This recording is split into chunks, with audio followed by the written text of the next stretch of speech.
To Canberra now, we can catch up with the Shadow Immigration Minister, Paul Scar, who joins us now. Thanks for joining us, Paul. The Albanese Labor government promised it would reduce immigration into this country, but announcing today that the permanent migration rate for the coming year will be exactly the same as last year, 185,000 people. Is that too high? And at what level would the coalition set it?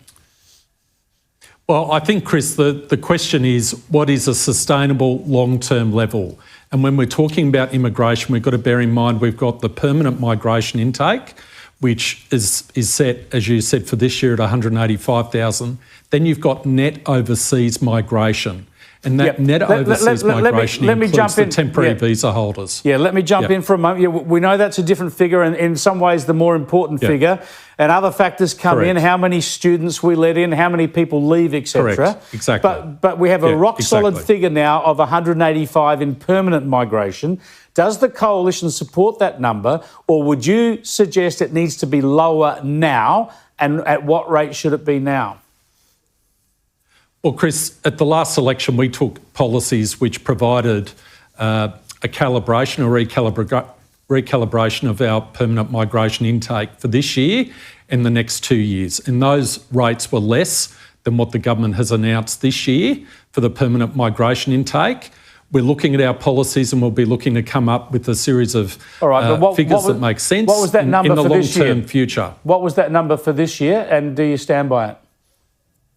Well, the number we had was 140,000 and then increasing back to 160,000. So the question is, when you're looking at the permanent migration intake, you've got to bear in mind that approximately 50% of the people who are applying for these permanent visas or getting granted these permanent visas actually already reside in the country.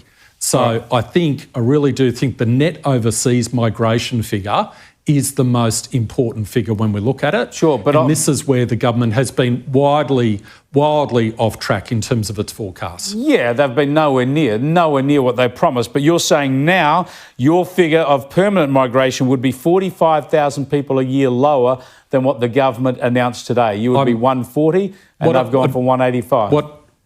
What I'm saying is those were the policies we took to the last election. Yeah, sure, everything's up for review, but that's the number.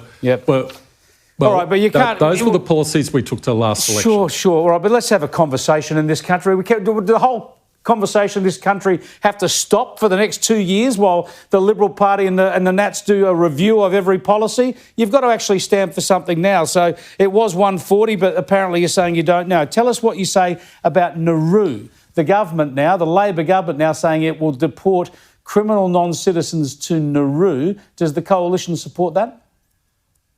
We support the arrangement which has been proposed in relation to Nauru. And when we support that arrangement, we note that the federal government has made appalling mistakes in terms of the management of this NZYQ cohort. And we've seen a failure by the government to apply for any preventative detention orders under legislation that was passed by the Parliament with the intention that we're giving the government the power to apply for preventative detention orders, community security orders, community safety orders, and the government simply hasn't made one single application. Yeah, at least you support the move now. Policy. At least you support the move now, but you're not hypocritical like Labor, who have opposed Nauru all along and now jump on board. Thanks for joining us, Paul. I appreciate it.